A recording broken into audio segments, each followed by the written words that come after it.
every day for 6 weeks, I was getting radiation, and that's exhausting. And I had a team of friends that would come and give me a ride, and they allowed me to share and talk and let out the emotions I was feeling and just be. Welcome to Believe in Progress, the American Association for Cancer Research Foundation podcast. Join us and be inspired by the incredible stories of those who have faced cancer with strength and resilience, and the medical professionals who are working tirelessly to find new treatments and ultimately a cure.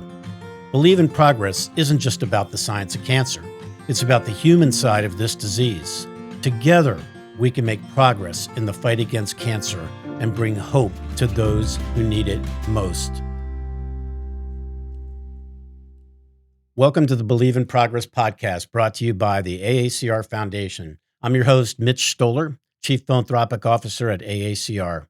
Today, we have an extraordinary guest whose story of survival, creativity, and resilience will inspire you to overcome any challenge life throws your way. Jason Tharp is not just a brain cancer survivor. He is a resilience expert, author, illustrator, entrepreneur, and patient advocate. Jason's journey led him to create H.O.P.E is a strategy, a powerful approach to turning adversity into opportunities for personal and professional growth. Join us as we delve into Jason's story and learn how we harnessed his experience to empower others. Jason, welcome to Believe in Progress. Such a great honor to have you here today.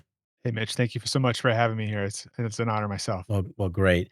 Jason, can we just start off and talk a little bit about your personal journey with brain cancer and how you first discovered something was wrong and what the reaction to the whole diagnosis was? Yeah, for me, it was just a normal day. I was working on a new book. I write and illustrate kids' books is one of my jobs. And I was doing the sketches for them when my phone rang, and it was my son's basketball coach. And we just were having a normal conversation. And then all of a sudden, I knew what I wanted to say, but I couldn't say it. And then next thing I know, I wake up with my head down and my phone is in my lap, and it was the coach calling back, and he was asking if I was okay. And I said, yeah, everything's fine. And I was really confused because I said, I fell asleep. I said, isn't that the weirdest thing? And he said, but it sounded like you went underwater. And I was like, no, I just fell asleep. And, kind of said, everything's okay. And he said, well, that was 45 minutes ago. And I said, no, I'm fine. And reassured me. He said, well, I just kept calling. He did. He kept calling, which was awesome that he did. And he was getting ready to go to the gym. So he called one more time. And this is the one that woke me up. And when I got up, at the time I had a studio in a building that I was renting out. And I'm going down the hallway, and I take one step out in the hall, and I'm like, where are my shoes? And my shoes weren't on my feet. And I thought, what the heck is going on? And I got to the bathroom, and then I look, and I had peed my pants. And I'm like, wait a minute, I'm an adult. How does this happen? Right. And just confusion. And then I kept walking. I'm like, where are my shoes? And I'm looking all over the place for them, and I can't find my shoes. And at the front of this building was like a little loft area that I never went into. But behind a chair in the corner, my shoes were stacked perfectly on top of each other. Like somebody had just placed them right on top of each other. And my wife called, and because I was late, it was getting dark, and she said, what happened? I said, I fell asleep at work, but I'm on my way home. Probably looking back in hindsight, I probably shouldn't have drove home, but I, again, was confused, didn't know. Luckily, my son's best friend's mom's a pediatrician. So my wife had just kind of talked to her a little bit about what was going on. And I got home, I had a red spot on my head, and I was, embarrassed. I mean, I peed my pants. So I'm carrying my backpack in the house, and I run upstairs to take a shower real quick. Yeah. And it was in the shower where I was like, something's wrong. I felt like I was levitating. And so my friends, or Logan, my son's friend's mother, encouraged me to go to urgent care, where they were confused. But then across the street was the emergency department, where they did a CT scan. And that's where I discovered a shadow. And that's what they told me. And no clue what that meant, just a shadow. And they sent me to the hospital where I was there what seemed like it was like a few hours, which was actually in hindsight like a day and a half, till they did the MRI. And then the MRI was what the discovery was of the tumor. And you sit there, and I had no idea what it was.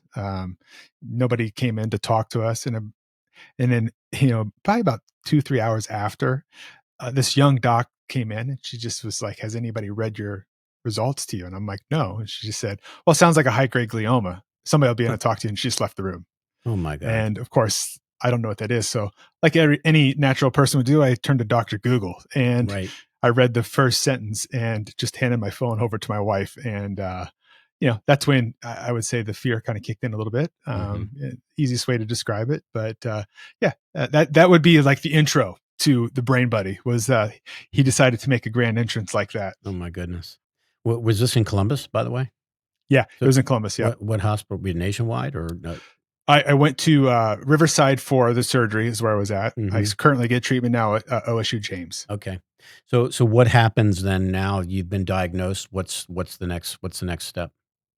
Yeah. So, get the surgery. I had a great surgeon. He came in, he was fully confident he can get it all. I mean, that was, such a blessing, luckily for me, it was on the outside right portion of my brain towards the Hmm. back, Hmm. away from a lot of motor stuff. Great surgery. Had a day, I think I was a big day in a few hours. I was back home, determined to kick its butt because I still didn't know it was cancer because they don't tell you like right away. They Right. just tell you they move it.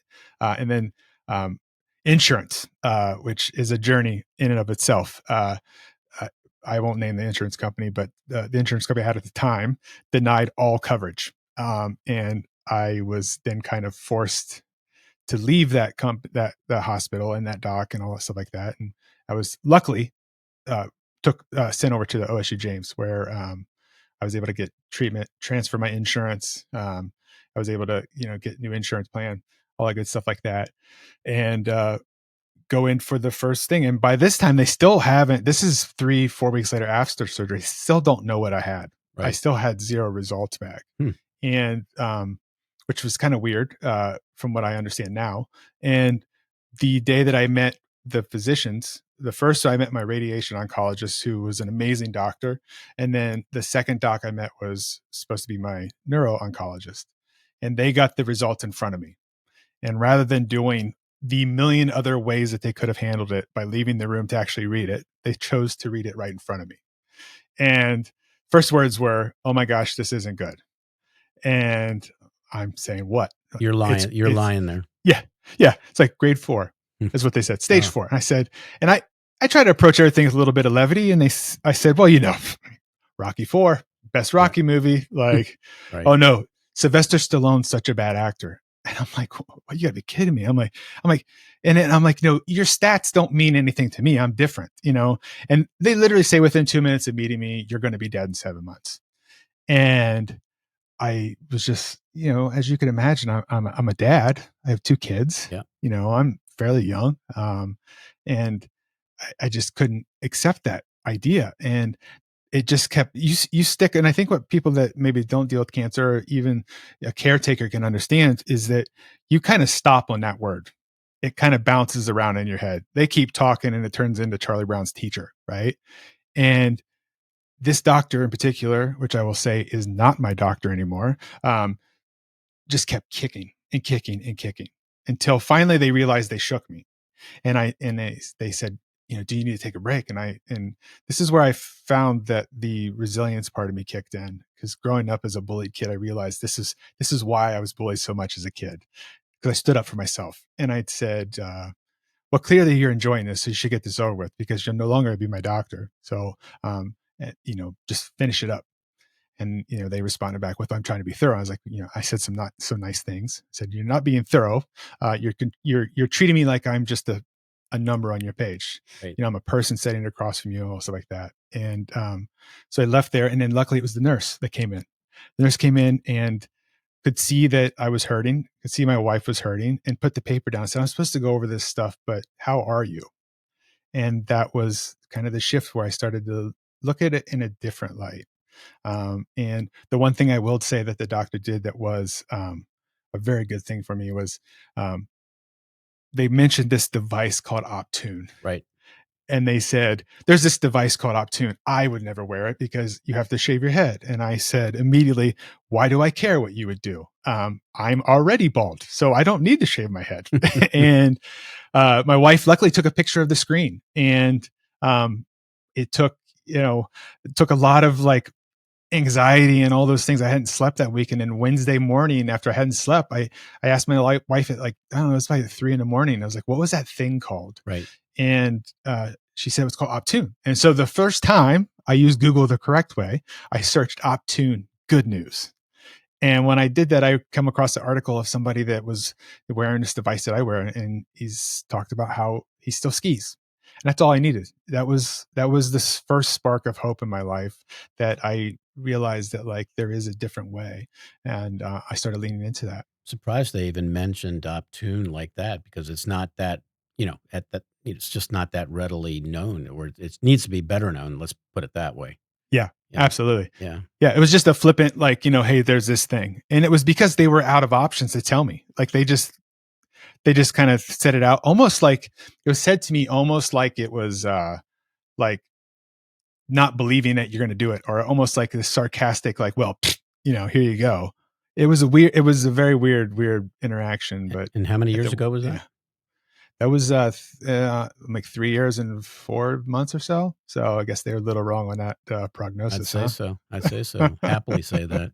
How has your experience with brain cancer, as a patient, shaped your like we talked about resilience and hope, and how has this experience really kind of shaped you know, uh, your outlook, facing these challenges? Yeah. Well, I would say, to answer that correctly, I got to dip back a little bit Uh huh. to when I was younger. Sure. I grew up in a really really small town, and I knew at age 6 what I wanted to be when I grew up, and I wanted to be a storyteller. And the reason why was I was obsessed with Saturday morning cartoons, Okay. and I just loved the idea of it. Any And favorites that you can mention? oh, the Flintstones, Woody Oh, Woodpecker, all Tom right. and Jerry, like the old stuff, like the Tex Okay. Avery ones where they really beat up each other, Right. like Right. the good Right. ones. Right. And around that time, my parents splurged and bought a VCR. And if you remember, those things were Yeah, expensive when I they do. first came out. And they got the one with the timer, which was awesome because by that time, they figured out licensing. So like they were trying to sell me A Team and Voltron and all this stuff like that. But I loved the old stuff. But they put those things on like 5:30 in the morning. Right. And the timer was amazing because I could set it to record, and Right. I would record my shows. And then I'd wake up on Saturdays and I would start playing. And when my favorite character or whatever I felt like drawing would come on screen, I'd pause the TV screen and I would cover the screen with paper, because back then it was just glass. So you could do that. And I would trace the characters. And like little did I know then, but I know now, as I was teaching myself how to draw. And my dad or my mom, one of the two, in a moment of passing, which I'm sure was to get me to shut up because I talked all the time, they said, people get paid to do that. And I'm like, do what? Make cartoons? And like, yeah. And I'm like, you mean that's a job? Right. And like, yeah. In that moment, what my parents didn't realize is that I sold everything to become that. I was willing to give up everything just to become a storyteller. Hmm. And I would tell everybody that. And I spent more time in a hallway saying I will not talk in class than I did actually learning where commas and periods and all that stuff that went. So I was told my whole life I wasn't a good writer. In fact, my 8th grade guidance counselor told me I'd never amount to anything because all I did was draw of everything. And so the idea of becoming a storyteller, kind of was shelved for a little bit. And then I went through life and I joined corporate world where I did what every adult does, which is try to make more money to buy more stuff, thinking that would make me feel good. Hmm. And when you're a young kid, when you are different, everybody calls you weird or they label it some sort of way. And Hmm.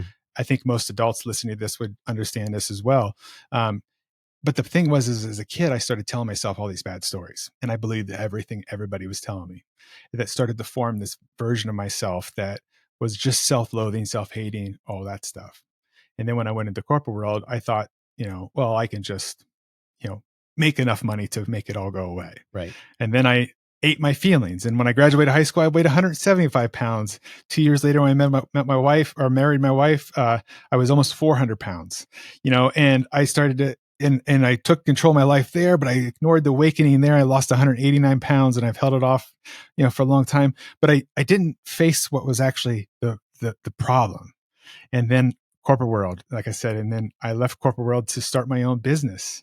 And I decided that I was at the top, but what would happen if I all of a sudden decided that I would pretend I was no longer an adult and I was a kid and start to say no to everything that a adult is supposed to say yes to, and yes to everything a 6-year-old would say yes to. Like what would happen? Could I start writing these books? So I started writing, and I now have 23 books out. So I guess that, that guidance counselor was a little bit wrong there. But what was cool about that was I started to be able to go out and talk to other kids. And I would go and I would travel the country talking to kids about exactly the stuff I felt as a kid, trying to kind of bridge that gap between what I felt and what they felt, and seeing that there's somebody else just like them that looks different than them. I'm a really tall guy. I got tattoos. I got all this stuff. So when I come in, you kind of have a different presence with all these kids, and show them that there's somebody that looks a little different than them, but like has been through the same issues. But the problem was for me was I would get in my car and I'd have, man, I'm telling you, Mitch, I'd have such profound moments with kids that, like, looking back, it's just like, it still makes me feel emotional, where kids that wouldn't talk to other people were talking to me, kids coming up and hugging me, kids like coming up and saying like, what do you do when this, asking advice, and teachers and all this stuff would just be like, I can't, like, you got this gift, so to Mm. speak, to talk to kids. And I would get in my car and I'd tell myself all the reasons why I was a loser and it didn't matter. And that's what the Brain Buddy delivered to me was The question that, though is, yeah, so this is one of your books, right? that's one of my books. Yeah. Yeah. Is this book an example of a message for kids? I haven't looked at it yet. My colleague Heather and her daughter have this book. Yeah. Yeah. So that book in particular, My Dreams for You, was oddly enough unrelated to the brain cancer diagnosis. Was Yes. I decided to write a book that, what would happen if all of a sudden I wasn't here? What would I want to tell my kids? Like, what, and also what would I tell the younger version of myself, of where, like, what the life lived looked like. And so that's what My Dreams for You is. It's that one in particular is for anybody starting over something new, like a new beginning that feels different and sad, and understanding, like what it's like to go through life and want to be something, and being okay with good. Everything doesn't have to be great. Hmm. And but yeah, I write stories. I call them for the weird kids. It's the kids that were just like me, the kids that like are maybe marginalized or out, like feel like outcast. And I would tell myself these, I'd have these moments, but tell myself all the reasons why I wasn't deserving. And then what happened with the Brain Buddy coming and showing up was, it left me alone. And for the first time I had to say like, huh, maybe it wasn't all those things I blamed everything on. Maybe it was me all along. Mm. And I had to learn how to face myself and start asking myself different questions. And that's where I think hope kind of takes the wheel, is because the path shows up for you. And it had for me many, many times. But I sat on that bench staring at it and afraid to take that first step, because, along that path it says, do not enter. It's scary here. This is unknown. These are all the things that, people are telling you how it's going to go, and they're expecting all these things. And now you got this diagnosis. But the catch was, this time I knew that their diagnosis wasn't my prognosis. So I decided that I was going to take that first step. And in that first step, I started to realize that, like, wow, I'm much stronger than I thought I was. Like, just because somebody says this is how it's going to be doesn't mean that's how it's going to be. And I started to kind of slowly, you, I think we're taught that we have to know all the answers right away. But it was in that little moments of that first step that I was like, wait a minute, it wasn't so bad. And then stepping, and you start to break down that walls. And that's really what was the beginning of what brain cancer taught me. Hi, everyone. This is Mitch Stoller, Chief Philanthropic Officer at the AACR and the host of Believe in Progress. I hope you're enjoying today's episode. I wanted to take a quick moment to remind you that your support is vital in our fight against cancer. As we always say at the AACR, cancer research saves lives, but we cannot do that without the generous support of people like you. If you're moved by the stories and insights shared in our podcast, please consider making a donation to AACR by visiting aacr.org. Your contributions help fund essential research and provide support to those affected by cancer. And while you're here, don't forget to subscribe to the Believe in Progress podcast. By subscribing and sharing with your friends and family, you help us reach more people with these important conversations. Thank you for your support. Now let's get back to the episode. When I started reading about you and researching you, and the first thing that popped up was the word hope. And I'm an optimist, and I believe so much in hope. The whole idea of Believe in Progress is really about hope. Can you chat with us a little bit about your development of this concept? Hope is a strategy. I think it's a really powerful concept, but I would love for our audience to hear uh, your beliefs and what what we can learn from that and what we can do with it. Yeah, I appreciate that question. That's a great one. So I guess it started out when you're left alone, right? For me, when I was there, it's like I knew I was looking for hope, but I didn't like the definition of hope because I feel like it's one of those words that kind of people use, right? It's kind of the same as wishing or dreaming or whatever. So I decided that like if I'm going to believe in this thing called hope, I need to define what it meant to me. And so I started writing out what I defined it. And I define hope as an impact point. It's the part that shows you that there is a path. It's the thing that says like, hey, there's this thing here. It's been showing up for you. It's maybe landed on your shoulder 100 times and whispered in your ear. How many times you ignored it? That's the spark. Then the second part of that is that you're going to have to go out and see the world, and you're going to go out and experience things and all this stuff like that. So it's the ability to step down that path. And like most people, you're going to feel like you failed when you can't keep up with what your expectations are. And you're going to feel like alone and lost. But the final definition of hope that I throw in there is that it's also that moment that shows you that the path didn't disappear. All that's happened is you've learned something new. Now you have a new starting point. So when you look around, you see that like it might just have moved a little bit, like a couple degrees to the left, but along the ways you haven't been failing. You've been learning this whole time. It's what we carry with us every day that does that. So with that definition, I started breaking it down to how does hope become an actual strategy? Like how can we get people to understand that like when you say hope, the first thing people say is hope doesn't work. Like, and there's actually a book called out there, I think called Hope is Not a Strategy. And and I found that after I was kind of like searching this idea and I'm like, it is a strategy. And so what I started doing was like, okay, how would I break down? If I look back at all the moments of my life, what was it that got me through these parts? So I changed it to an acronym. So the H in hope stands for hyper awareness. What am I thinking? What am I feeling in this moment? Is it serving me or is it not? If not, I need to address it. And that's where O comes into play. The O is for open heartedness. Do I love myself enough to do the hard stuff? And then when you need to realize that what you carry over to the next day is your own fault that you're carrying it over when you could have left it where it was. This is where the P comes into play. Persist. You must persist. Realize that every single day is a reset. What happened yesterday and what went bad yesterday doesn't mean it needs to continue. We are the only ones that bring over yesterday's problems in today, trying to predict a future that's built off of all things that are reflections of a past that we probably are making up to begin with, because not all your whole day was horrible. There was just a couple of moments of it, but you're now trying to build a future off that. But when all three of those things come together and you're hyper aware, you're open hearted, and you persist, you're going to feel pretty empowered. When you feel empowered, you're going to start to do stuff. You're going to step down that path. You're going to become an inspiration for other people just by doing the stuff that you just feel like doing that is based off of who you truly are. And in that empowerment, you start to see that there's a path to breaking what other people are going to say is impossible. And it's an agreement that you have to make with yourself. It doesn't matter what everybody else says. And the theory is that there's this circle that happens in this whole thing is where I have my intention. Let's say, Mitch, you want to become a bodybuilder, right? It's your intentions. I want to be a bodybuilder. Now you're going to go out and you're going to research all the different ways to do it. And you're going to have that ignition switch. Like, okay, I know I got to go to the gym every day. And then you're going to have a path to it. Like, I know I got to eat this certain way. And we know that this is going to happen. We're going to be going in this circle back through. My intention is going to be this. I want to be a bodybuilder. Well, I got to show up each day at the gym. Okay, cool. Did that. Now I got to make sure I eat right. Did that. Now the idea is the ball is moving down the court a little bit, right?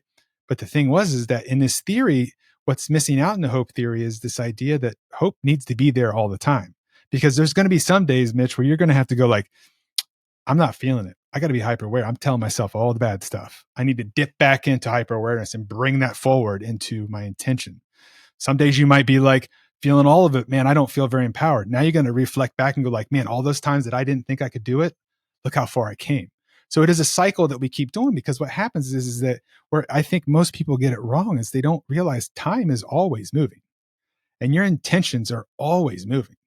So this cycle, what it actually ends up doing is it creates an infinity loop that continues this cycle of hope that you can have the worst day of your life, but I guarantee you that if you take a second and reflect back, you have been through a moment just like this, where it felt like everything was falling apart and you were never going to make it through. And when you reflect, you go like, wait, that was 3 years ago. Like, I'm still here and I've done so much other stuff since. Right. And I think that's what we fail in, that idea of, we get that cancer diagnosis and we think, oh God, it's all over. And I think a lot of us sadly do fall into that pit of that like despair. And I don't know if it's self-internalized, if it's environmental, it's all of those things kind of at play. But I think ultimately it comes back to the person. When I get people reaching out to me, they're always asking me like, how are you doing it? And I'm like, I'm doing it because I choose to do it. Like that is the main part of all of it is I'm choosing to bring the best me to meet the best science to create this thing that other people are going to look at as something that was impossible, but yet this guy is still here. And now I'm here for a reason. I'm supposed to sit here and talk to you today. I'm supposed to share this with you today. Powerful stuff. Did you pre brain buddy, pre cancer diagnosis, was hope in your was that part of your mindset?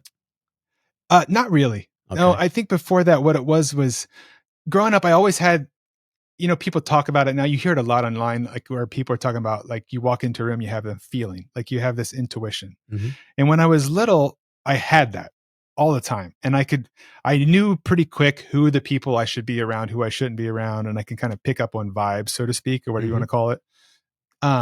But I kind of thought it was wrong. Growing up where I grew up, it was kind of like that kind of stuff was frowned upon because it's very, very religious based, and that was too little too spiritual based, right? Hmm. So it was kind of like I kind of felt like maybe there's something wrong with me. So I kind of internalized that by shoving it down. But then the crazy part is that, like, if I look back on life, every time I made it through something bad, it was because of that. I let that part of me bubble up enough. And so that, while I say hope wasn't part of it, it 100% was, because just like you, I would have called it optimism. Yeah. That's what I would have called it before. Like it Yeah. was like I always kind of, you could tell me everything was going to go bad, but I'm going to kind of show you that you're wrong. And it wasn't even out of being disgruntled or any of those things. It was just out of this idea of like, I think I can do it. I don't know why I think I could do it. I just think I can do it. How are you taking this strategy and sharing it with others? Being very transparent. So at the top of what I have with the Beyond Hope project, Yeah. is I started a company. Very very top number one goal is that I want to be the world's best anti guru. So the idea is that I never want to tell anybody how to live their life, but I want you to be able to see yourself in my story. So as I'm sharing this stuff, and I know that people listening are hearing me share my story, my goal is that you hear something that sounds familiar to you in your life, and you realize that if this guy can get through this stuff, then I can get through the things in my life. So what I do is I write about that stuff a lot. I do lots of social posts, I do lots of videos, I do lots of podcasting where it's just about sharing. I go do keynotes, lots of keynotes at companies where I come in. A lot of times I get hired by companies to come in and talk about, they're going through adversity, they're having struggles with things like this, to get people to see that, like, it's not new. Like, this isn't something new. Bad stuff happens to you all the time. If there's anything that stinks more than anything about being a human, is that bad days are just as normal as good days. We just want more good days. That's the only catch. So it's just, I think, by being very vulnerable and sharing like the stuff I struggle with, and it took time. Like, I don't want to make that sound like it was like super simple just to kind of gut myself in front of people, but it took time to realize that, like, it is a connector to people. Like, it's leading with my heart. I get more joy out of getting the messages from people that say like, wow, it sounds like just for example, earlier today, I had somebody that reached out to me on LinkedIn, and they said, every time you do a single post, I just did an online coaching with them. I feel like every time you write something on LinkedIn that you're talking to me. And I said, that's funny because I'm talking to myself. And you're telling me that I'm doing it right, because that's exactly what I'm hoping happens. And so I look at it as therapy. It's kind of like you hear a lot of stand-up comedians talk about, they go on stage and it's kind of therapy to get it off the chest. Yeah. It's kind of what it is for me, in that sharing of it and letting it go and releasing energy. Has your cancer changed the way your outlook is on your creativity, like on the development of your books and things like that? Yeah, totally. It has changed. I would tell you, Mitch, the one question that I have been tripped up on answering for myself, that I struggle with more than anything, is, 400 pounds, losing weight, on the edge of bankruptcy. I had $140 to my name when I finally decided to write books, hating myself beyond hating myself, all these things. And then all of a sudden, it took a brain tumor for me to wake up to myself. If you rewind to me 3 years ago when this happened, anybody that knew me before that didn't actually know me, because I was so afraid of telling the world of actually who I was. because I felt like I was so undeserving of all of this stuff. And so what it did was it changed that, like, it almost broke that barrier down when it said, like, you know, because in the publishing world, what a lot of people don't understand is that they're trying to sell you more books. So they're going to direct even these independent authors, so-called independent authors, the best authors or whatever you see. The stories they're writing are suggestions that the salespeople are making to them that people are going to buy the books. Mm-hmm. And so it allowed me to kind of be like, because during the whole process too of COVID and all this stuff like that, and the cancer diagnosis, I decided I was going to start publishing my own books. The reason why was because when I reflected back, when I talked to all these kids, like nobody was addressing that. Nobody wanted to write those books. And, or I shouldn't say they didn't want to write them, they didn't want to publish them. So that's where I kind of dove into that. So it changed all of my perspective of, like, I started thinking like, well, if I write the books and I illustrate the books, it can't be that hard to figure out how to print the books. And so that's basically what I did. I started I started Wonderville Publishing, where now I write those books without waiting for somebody to tell me it's okay, without worrying about if there's not that kid. Cause I know there's that kid out there. I know there's that adult out there. So, yeah, I write that. So it's led to my first adult book is on its way right now. It comes out in October. My second one is just went through all the sales channels over there. It comes out in the spring. What's the first? Can you tell us what the title of the first one is? Yeah. The first one's called Love Future Me. And it was a story about, it's my story weaved out through this book. But what happened was when I was diagnosed early, as I was telling you, that suffocating feeling, I'm very disorganized. Most creative people I think are. And I would keep my Google Docs fairly organized. I'd always title it what it was. So I knew kind of that was my idea of organizing it. But this is how far down the rabbit hole of trying to escape my diagnosis was. I was organizing my Google Docs and I kept running across these untitled ones. And I started reading them like, what are these? Like, I don't understand. And around January of 2020, like about mid-January, all of a sudden I started writing little notes to myself, little letters. And I signed every one of them off Love Future Me. So I would date them and I would sign them off that. And the weirdest part about them is every one of them were almost like I was addressing what I was going through in this present moment. So as I'm reading, I'm like, I'm crying, and my wife is like, what is wrong with you? I was like, you have to hear these. Like this, I feel like I traveled back in time and wrote letters to myself for what I needed right now. And so that's what the first book is. It's those letters that I wrote to myself, weave through my story throughout it with the little characters and stuff like that to kind of, just draw a little bit of like, I guess, emotional to see. But the idea of that book is that somebody could just kind of read through the story, or they could just flip to a random page and see something that will help inspire them for that day to kind of get through something that they're going through. So yeah, I'm really proud of that one. That's one book where, you're like, wow, this is very vulnerable. And that led to the next book, which was that whole adage of, if you can go back in time and write and tell yourself what you know now, what would it be like? And I did this as a therapeutic exercise. And I decided for 101 days, I was going to write letters to myself. And I had rules for myself. I couldn't sit down and I could not give myself a topic. And the second rule was I had to read them out loud to myself or to somebody else. And the third was I had to be grateful for the energy that it was letting me get rid of. And the plan was, if I'm being honest with you, Mitch, was that I was going to introduce hope this way. This is what's going to be my grand vision for it was now I'll be able to categorize these into the hope pockets to kind of show the whole thing by using myself. Problem was that it worked great. 101 days, around day 75, I'm on it. And all of a sudden I have this realization when I'm in Cooperstown, New York, of all places, floating in the middle of the lake there, a place that I, as a kid, dreamed of going to, and I since have been there a bazillion times. And all of a sudden in my head, the little me was floating right next to me.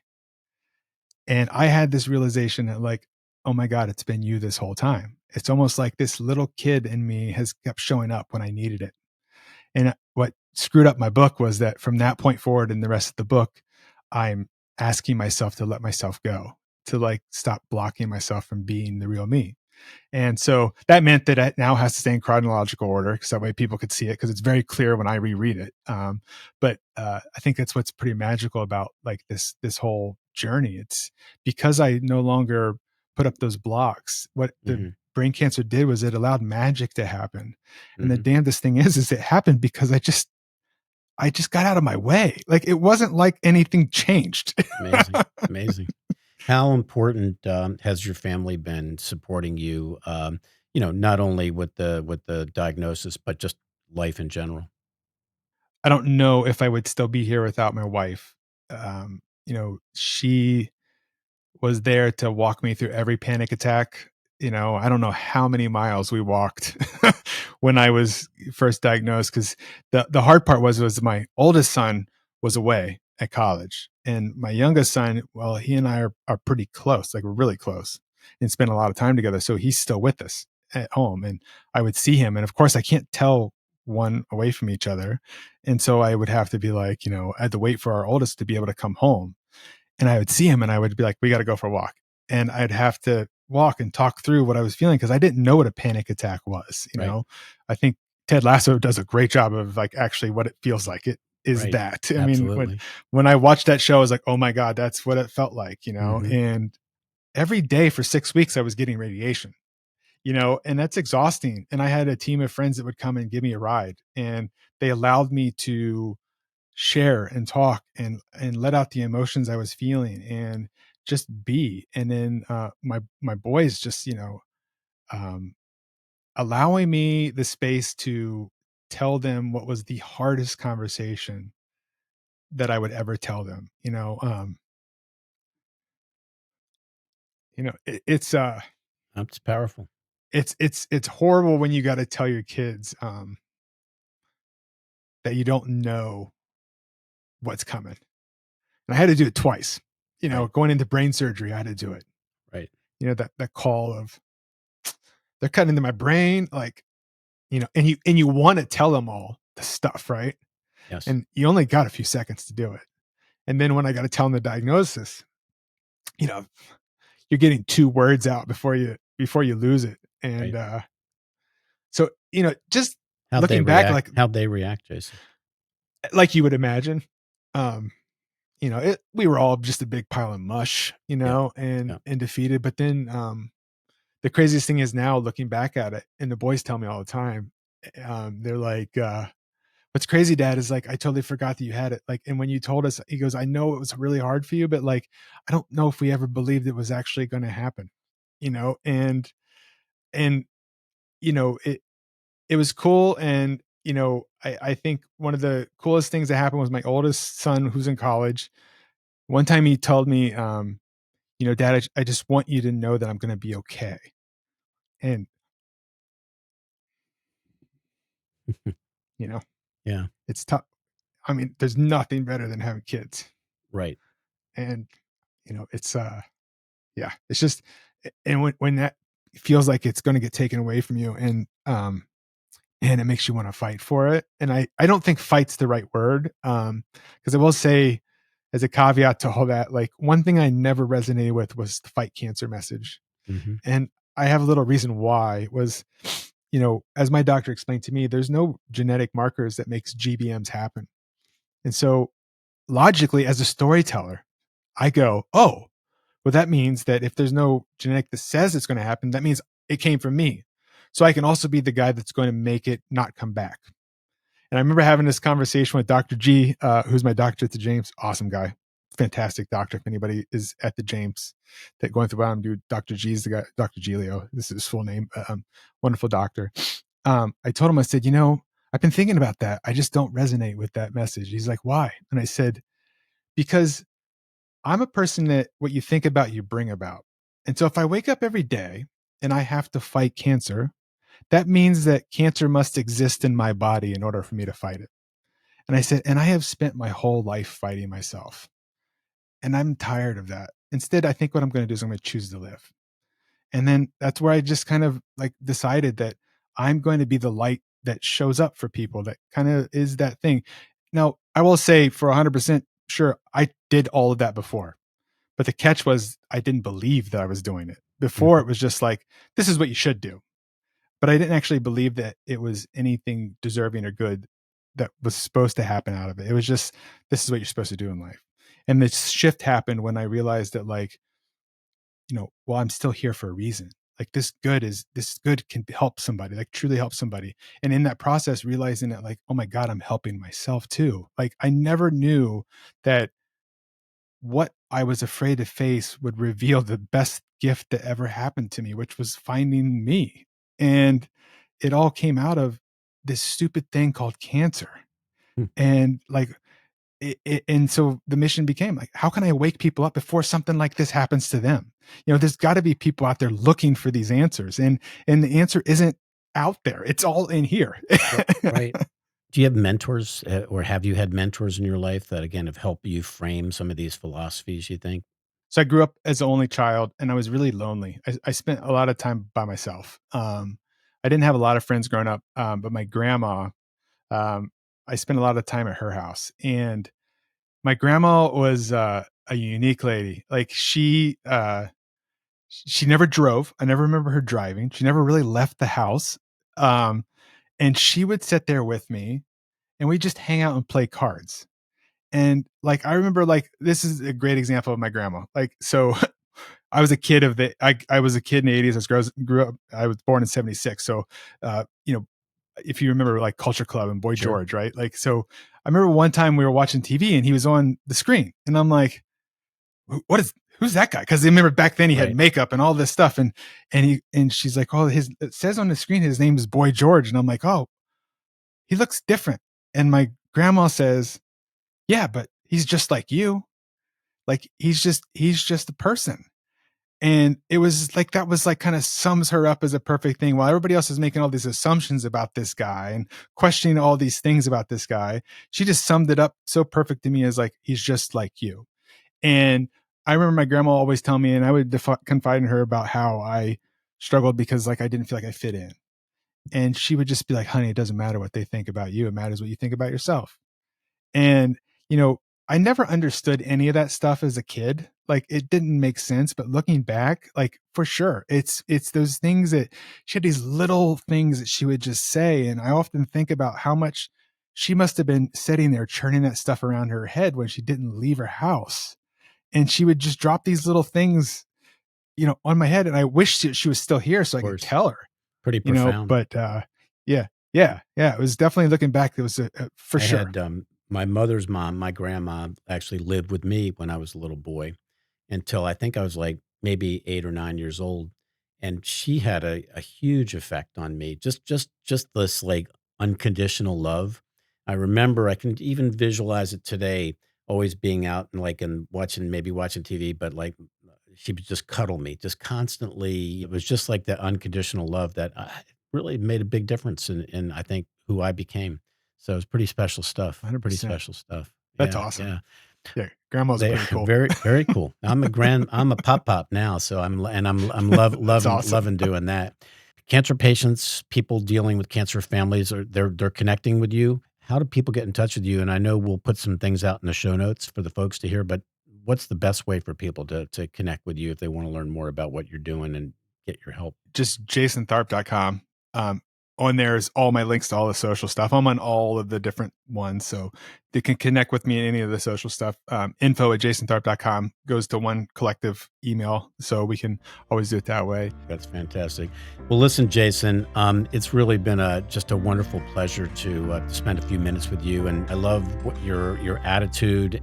It's inspiring to me as I go out on a daily basis and try to raise money for cancer research, because I believe in that, and I think it's really important for all different cancers. Keep up the great work that you're doing, and I will read your book and look forward to seeing that in October. Right? That's when that's coming out. Yes, So October. that'll be Yeah. awesome to take a look at.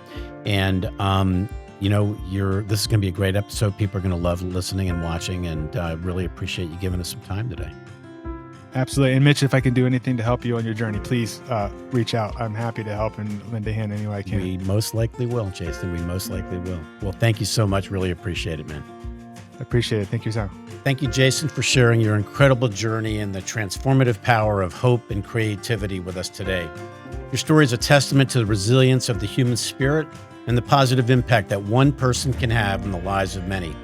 To our listeners, we hope Jason's insights inspire you to embrace challenges as opportunities for growth and to believe in the power of hope. For more information about Jason's work and how you can support cancer research and patient advocacy, please visit the links in this episode's show notes. Remember to subscribe to our podcast so you never miss an episode, and share this podcast with friends and family to spread awareness. Together, we can drive progress and bring hope to countless lives. Thank you for listening to the Believe in Progress podcast. Keep believing in progress and the power of hope in the fight against cancer. And remember, cancer research saves lives.